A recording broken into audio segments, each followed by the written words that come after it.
বুখারীতে একটা হাদিস আছে, সালাসাতুন ফিল গার, বনি ইসরাইলের 3 লোক সফরে বেরিয়েছে, মরুভূমির সফর, মাঝখানে তুফান, কই যাবে, কই বাঁচবে, দৌড়াদৌড়ি শুরু। দৌড়াতে দৌড়াতে এক পাহাড়ের গুহার ভেতরে আশ্রয় নিয়েছে। গুহা চিনেন তো? পাহাড়ের গুহা। আশ্রয় নেয়ার সাথে সাথেই বৃষ্টির পানির ঝাপটায় পাহাড়ের উপর থেকে বিশাল এক পাথর খণ্ড এসে পাহাড়ের গুহার মুখটা বন্ধ করে দিয়েছে। বন্ধ, অন্ধকার। এরা পড়ছে বিপদে, হায় হায় বাঁচার জন্য ঢুকলাম, এখন দেই মরণ। ঢুকছিল কি জন্য? এখন মরণ।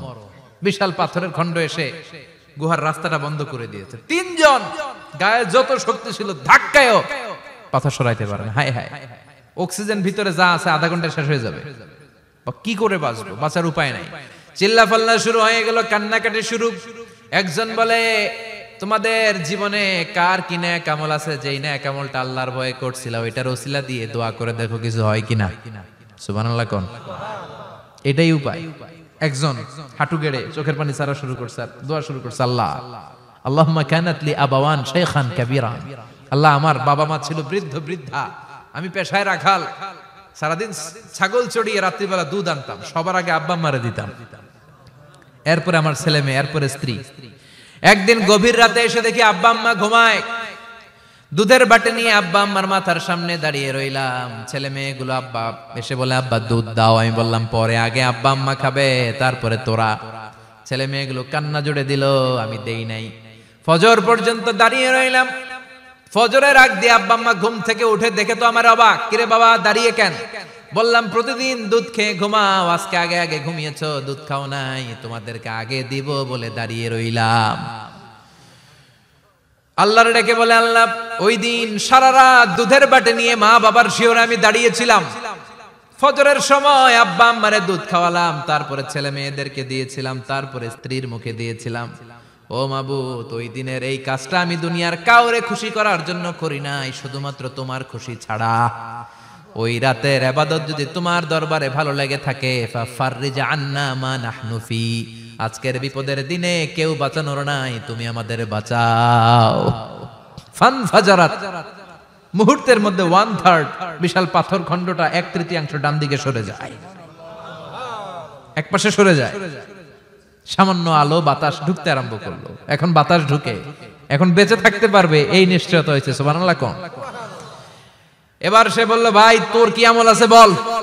দ্বিতীয় জন হাঁটু গেড়ে আবার চোখের পানি ছেড়ে আল্লাহরে ডেকে বলে, মাবুদ আমার এক চাচাতো বোন ছিল, কানাত লি ইবনাতু আম জামিলা ওয়া কুনতু উহিব্বুহা কাআশাদ্দি মা ইউহিব্বুর রিজাল আন-নিসা। আল্লাহ সুন্দরী, অনন্যা, অপসরী, প্রিয়ংবদা, অনুসুয়া, গুণবতী, রূপবতী আমার এক চাচাতো বোন ছিল, তার প্রেমে আমি ছিলাম পাগল পাড়া, কিন্তু সে তো আমার ডাকে সাড়া দেয় না। অনেক চেষ্টা করলাম তারে পাওয়ার জন্য।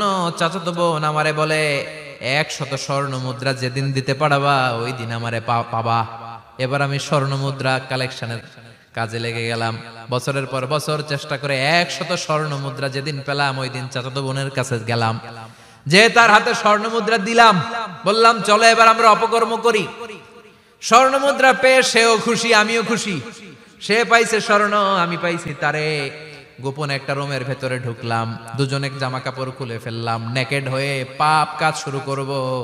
ইন দা মিন টাইম আমার চাচাতো বোন আমারে বলে, ও আমার চাচাতো ভাই, আমারে তুই, আমার সতীত্ব তুই নষ্ট করে দিস না, ইত্তাকিল্লাহ, আমার সম্ভ্রম তুই শেষ করে দিস না, ইত্তাকিল্লাহ, আল্লাহরে ভয় কর। আল্লাহ, ওই মুহূর্তে ফিরে আসা কঠিন কঠিন, কিন্তু ইত্তাকিল্লাহ, আল্লাহরে ভয় করে, এই শব্দটা যখন শুনলাম আমার ভিতরটা কেঁপে উঠেছে। আমি মুহূর্তে তোমার ভয়ে জামা পড়ে ওই রুম থেকে চিৎকার মেরে বেরিয়ে গিয়েছি। আল্লাহ, সেদিন আমি পাপ কাজ করি নাই, সেদিন আমি মনের খায়েশ মিটাই নাই, তোমার ভয়ে সেদিন আমি দৌড়ে পালিয়েছি। ওই দিনের ইবাদতটা, আমলটা যদি তোমার কাছে ভালো লেগে থাকে, ফাফাররিজ আন্না ফিমা নাহনু ফি, আজকে যেই বিপদে আছি তুমি বাঁচাও। বলার সাথে সাথে 2/3 2/3 পাথরের খণ্ডটা আরো ডান দিকে সরে যা। সুবহানাল্লাহ পড়েন। এবার আরো বড় ফাঁকা হয়েছে।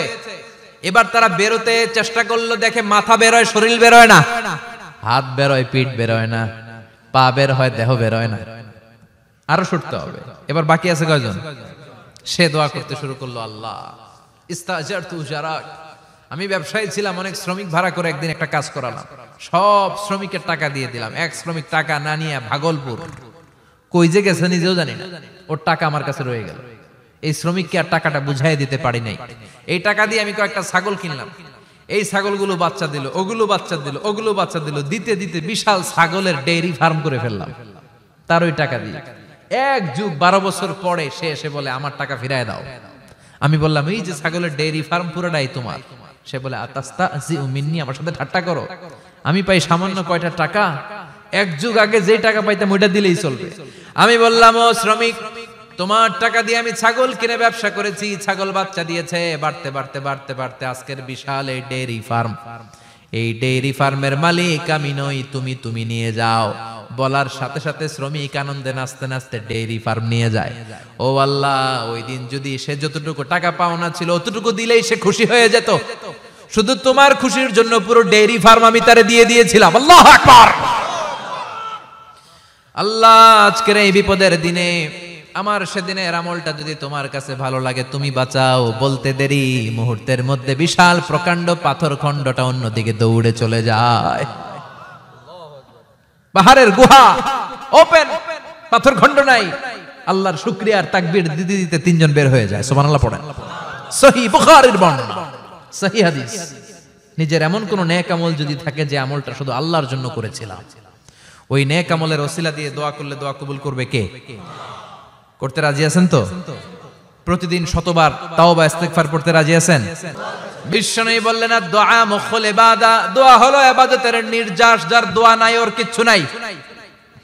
দোয়া করেন নাই তো নামাজে কাজ হবে না, দোয়া করেন নাই রোজায় কাজ হবে না। কথা কোন? আর দোয়া মুখুল ইবাদা, দোয়া হচ্ছে ইবাদতের নির্যাস। আবার তিরমিজির বর্ণনায় বললেন আর দোয়া হুয়াল ইবাদা, দোয়াটাই নাকি ইবাদত, দোয়াটা ইটসেলফ এইটাই ইবাদত। নামাজ যেমনি ইবাদত, রোজা যেমনি ইবাদত, হাত তুলে যে দোয়া করলেন এইটাও ইবাদত। সুবহানাল্লাহ পড়েন। এটা মুমিনের ওয়েপন, সিলাহুল মুমিন।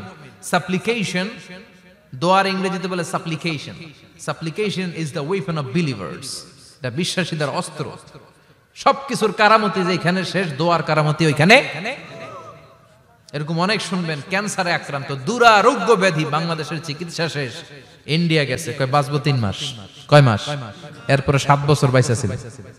কেমনে বাঁচলো? কেমনে? দোয়া। দোয়ার পাওয়ার আছে না নাই? তবে দোয়াটা দোয়ার মতো হতে হবে।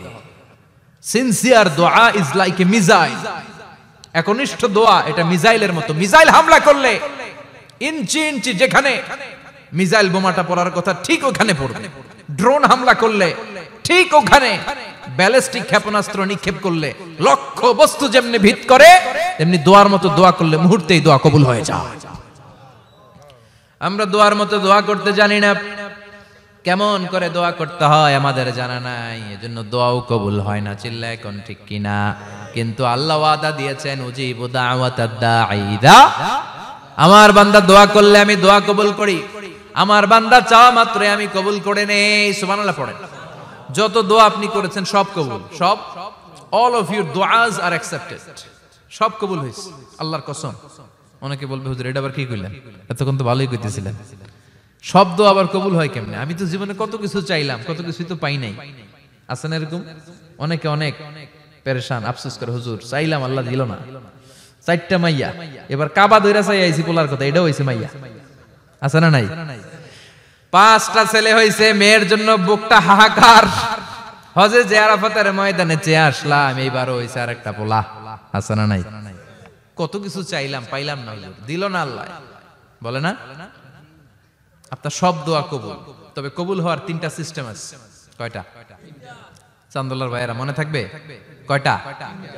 আপনি যত দোয়া করছেন সব কবুল, কারণ আল্লাহর কাছে কিছু চাইলে আল্লাহ ফিরায় দিতে জানে না। আল্লাহ জানেই না কেমনে ফিরায় দিতে হয়। সুবহানাল্লাহ কোন? চাওয়া মাত্রই আল্লাহ বলে অ্যাকসেপ্টেড, যা কবুল, দিব দিব না এটা বলতে জানে না, চাওয়া মাত্রই বলে দিব। 3 সিস্টেম। নাম্বার 1, আপনি আল্লাহর কাছে দোয়া করলেন, চাইলেন, আল্লাহ বলে দিব, বলেই তিনি দিয়ে দেন আর আপনি খুশি হয়ে যান, পেয়ে গেলেন। নাম্বার 2, আপনি আল্লাহর কাছে দোয়া করলেন, চাইলেন, তখনও আল্লাহ বলে দিব, তবে এখন না, সবুর, একটু পরে দিব। কখন দিলে আমার জন্য ভালো, আমার চেয়েও ভালো জানে কে, পরে দিবে।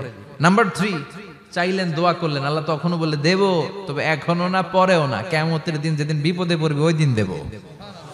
যেদিন তোর বাবা তোরে চিনবে না, তোর মা তোরে চিনবে না, বন্ধু বন্ধুরে চিনবে না, পীর সাহেব মুরিদরে চিনবে না, মুরিদ পীর সাহেবরে চিনবে না, ইমাম সাহেব মুসল্লিরে চিনবে না, মুসল্লি ইমাম সাহেবরে চিনবে না, কেউ কাউরে চিনবে না। ওই কঠিন দিনে তোরে আমি বাঁচাইয়া দেব।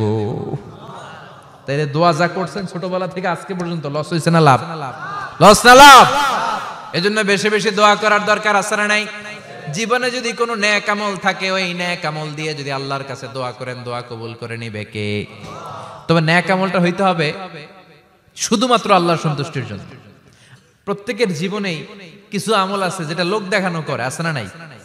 আবার কিছু আমল আছে আল্লাহরে খুশি করার জন্য করে, আছে না নাই? কথা বুঝতে পেরেছেন? রাত্রিবেলা যাচ্ছেন, কেউ নাই, রাস্তায় হঠাৎ দেখলেন মসজিদ, পাশে লেখা বড় করে দান বাক্স, পকেট থেকে কচকচে 1000 টাকার নোটটা ওইখানে ঢেলে দিলেন দান বাক্সের ভিতরে। কেউ দেখে নাই, দেখছে কে? এটা পৃথিবীর কাউরে দেখানোর জন্য দিছিলেন? এই দানটা আল্লাহর কাছে প্রিয়। গোপন দান আল্লাহর রাগকে কমিয়ে দেয়। সুবহানাল্লাহ বলেন। আল্লাকা সিররুন ইনদাল্লাহ বাইনাকা আনতা ওয়া বাইনাল্লাহ, আল্লাকা সাদাকাতুন তাখফা লা ইয়ালামুহা ইল্লাল্লাহ, আল্লাকা সিররুন ইনদাল্লাহ বাইনাকা আনতা ওয়া বাইনাল্লাহ, আল্লাকা সাদাকাতুন তাখফা লা ইয়ালামুহা ইল্লাল্লাহ। সুবহানাল্লাহ বলেন। আল্লাকা সিররুন ইনদাল্লাহ, তোমার আর তোমার রবের মাঝে এমন কোন গোপন জিনিস আছে নাকি যেটা আল্লাহ ছাড়া কেউ জানে না? তোমার কোনোদিন কোনো গোপন দান আছে নাকি যেটা আল্লাহ ছাড়া কেউ দেখেনি? ওই দানটা আল্লাহর কাছে প্রিয়। চিল্লায় বলেন ঠিক কি না? এরকম কোন গোপন আমল দিয়ে যদি আপনি আল্লাহর কাছে ওসিলা করে দোয়া করেন, আল্লাহ ওই কঠিন বিপদের দিনে এই আমলটা করছিলাম শুধু তোমারে দেখানোর জন্য, এর ওসিলায় বাঁচাও, বাঁচাবে কে? আল্লাহর জিকির করতে রাজি আছেন তো? আর বেশি বেশি দোয়া করতে রাজি আছেন? সবাই সবার জন্য দোয়া করবো, রাজি আছেন তো? আল্লাহ আমাদের সবাইকে কথাগুলো বুঝার ও আমল করার তৌফিক দান করুক। আমরা পড়ি আমিন। আরো জোরে পড়েন আমিন। যতগুলো কথা বললাম কোরআন সুন্নাহর আলোকে বলেছি, বানিয়ে কিছু বলি নাই। তারপরে আমার মনের অজান্তে কোনো মিস ইনফরমেশন যদি আমার মুখ ফসকে বেরিয়ে যায়, সেগুলো যেন আল্লাহ তাআলা আমাদের স্মৃতিপট থেকে মুছে দেয়। আমরা সবাই পড়ি আমিন। আর সত্য, সুন্দর, কল্যাণকর, হকের পক্ষে যা বললাম তার সবগুলো প্রথমে আমাকে এবং আপনাদের সবাইকে আমলের তৌফিক দান করুক। আমরা পড়ি আমিন।